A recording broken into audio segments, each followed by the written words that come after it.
सब दरख्वास्त क्या थी आज आपने जो दो रुकनी बेंच के सामने रखी थी और कोर्ट ने क्या ऑर्डर किया है? दो दरख्वास्तों के हवाले से जी अपडेट है।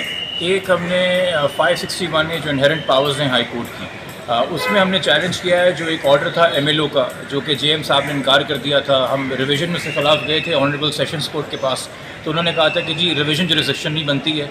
तो अकॉर्डिंगली हम हाई कोर्ट में गए, उसकी बुध को समाअत हुई थी, उस पर नोटिस हुए हैं 15 तारीख के लिए। उसके अलावा आज जो है हमने एक सीपी फाइल की है, चूँकि हमारी असर्शंस हैं कि इस केस के अंदर इन्वेस्टिगेशन सबुटाज करने की कोशिश की जा रही है। दिन और रात का फ़र्क है दो प्रोग्रेस रिपोर्ट्स में। एक वो प्रोग्रेस रिपोर्ट जो कि अदालत में जमा कराई गई 28 जुलाई को, और फिर एक वो प्रोग्रेस रिपोर्ट जो किसी अदालत में नहीं जमा कराई गई। मीडिया के तवस्सुस से हमें पता चला कि 1 अगस्त को भी एक प्रोग्रेस रिपोर्ट जमा कराई गई है, जिसकी कॉपी सिर्फ़ और सिर्फ अगर मुहैया की गई पुलिस की जानिब से तो मुलजिम को मुहैया की गई और किसी को मुहैया नहीं की गई। और उसमें बहुत सारे दफ़ात निकाले गए जो की ऑफेंसेस थे, और एक वही मैं कहूँ दिन और रात का फ़र्क आ गया। और 3 दिन में ऐसा क्या बदला जब कोई नया शवाहिद ऑन ग्राउंड नहीं है। तो हमारा एक असर्शन शुरू दिन से रहा है, जो मैंने पहला ख़त इस केस में पुलिस को लिखा था आईजी साहब को। मैंने उसमें भी कहा था कि हमें इस केस में ब्यूरोक्रेटिक प्रेशर लग रहा है टॉप पोजीशन से, टॉप रैंक से। तो इसमें भी हमने जो है पार्टी बनाया है पुलिस के तमाम आला ओहदेदार को up to the level of IG साहब, और उनको नोटिस आज हो गया है इस पिटिशन के अंदर 18 तारीख के लिए, 18 अगस्त के लिए, जब मेरे ख्याल में और भी पिटिशन इस मैटर के अंदर ज़ेर समाअत हैं अदालत के सामने, तो वो फिर हम उसको देखेंगे।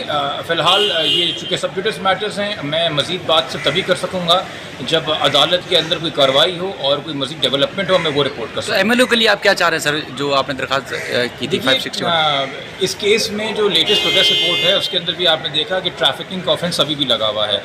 आप अगर 375 जो रेप का ऑफेंस है उसके ऊपर आप इसरार ना भी करें, मैं एक एकेडमिक बात कर रहा हूँ आपसे, केस के वाले से बात नहीं कर रहा, तो ट्रैफिकिंग का कानून जो है वो भी अपने 2020 के रूल्स के तहत पाबंद करता है, मैंडेटरी करता है कि आपने जो भी बच्ची है जिसको आपने रिकवर करवाया है, औरत हो या छोटी बच्ची हो, उसका एमएलओ कराना ज़रूरी है। उसका मेडिको लीगल एविडेंस होगा, उसमें तो बाकायदा सोशो साइको ट्रॉमा का भी उसके अंदर जो है कि किस तरफ से बच्ची गुजरी है उसका भी कोई ना कोई एग्जामिनेशन होना चाहिए। तो उसके बड़े क्लियर मैंडेटरी रूल्स हैं। सवाल ये पड़ता है कि अभी जो एमएलओ की दरख्वास्त आई वो तो हमने चैलेंज कर दी, उसका जो ऑर्डर था, मगर आपके इल्म में है कि इससे कबल 2 बार आईओ ने इस केस के, जो कि मेरे लिए तमाम आईओ एक ऑनगोइंग इन्वेस्टिगेशन है ना, तो मैं फ़र्क नहीं करूँगा, 2 बार बच्ची को एज असेसमेंट के लिए मेडिकल बोर्ड के सामने पेश किया गया। ताज्जुब की बात है कि इन दोनों सूरतों के ऊपर, दोनों जब कोई आयु पे पाबंदी नहीं थी, बंदिश नहीं थी, इसने मेडिको लीगल एग्जामिनेशन क्यों नहीं कराया, इसने बच्ची का प्रॉपर मुकम्मल मुआयना क्यों नहीं कराया। ट्रैफिकिंग तो डे 1 से लगा हुआ है इसके अंदर, एफआईआर के अंदर दर्ज था, ये नहीं कि बाद में कोई दफ़ा आई थी। तो जब बच्ची को पहली बार पेश किया गया, इसका मतलब है कि जो इन्वेस्टिगेशन ऑफिसर्स हैं और जो सीनियर इन्वेस्टिगेशन ऑफिसर्स हैं, चूँकि उसमें तो आईजी साहब भी तलब हुए हुए थे, उनको पता ही नहीं है कि prevention of trafficking in person rules 2020 क्या कहते हैं। वो जिस कानून और रूल्स के तहत पाबंद इन्वेस्टिगेशन करने के लिए, मुझे पुलिस का कोई भी सीनियर अफसर, आप आईयू को छोड़ दीजिए, उन रूल्स से वाकिफ़ ही नज़र नहीं आता। अगर होता तो हम 4 महीने बाद इस केस में ये एमएलओ के लिए अदालतों के चक्कर ना काट रहे होते। जब बच्ची पहली बार 6 जून को मेडिकल बोर्ड के सामने पेश की गई थी तभी उसका एमएलओ हो जाता, या दोबारा जब 2 जुलाई को पेश की गई थी तभी उसका एमएलओ हो जाता, मगर ये करवाने से कासिर रहे। और ये नज़र आ रहा है कि ये ख़ुद वाकिफ़ नहीं है इन प्रॉपर रूल से।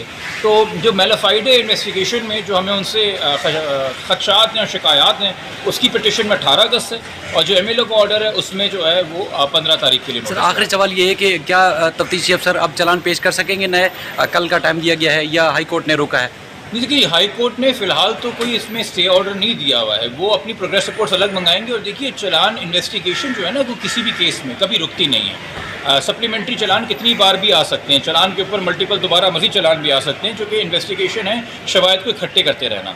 चूँकि हाई कोर्ट से चीज़ें जानती हैं, तो इसलिए उन्होंने शॉर्ट डेट दी है। यकीनी तौर पर जब 4-5 दिन का वक्त दिया है और उसके अंदर 2 दिन बाद जो है वो एमएलओ की पेशी है हाई कोर्ट के सामने, और 5 दिन बाद इन्वेस्टिगेशन के हवाले से है, तो मेरे ख्याल में महकमों को भी कुछ जल्दबाजी नहीं करनी चाहिए, और महकमों को भी इस बात का इदराक होना चाहिए, ज़िम्मेदारी का इदराक होना चाहिए कि वो प्रॉपर इंश्योर करके, ताकि अदालत के सामने भी वो जस्टिफाई कर सकें अपनी कारकर्दगी को। ठीक है, थैंक यू।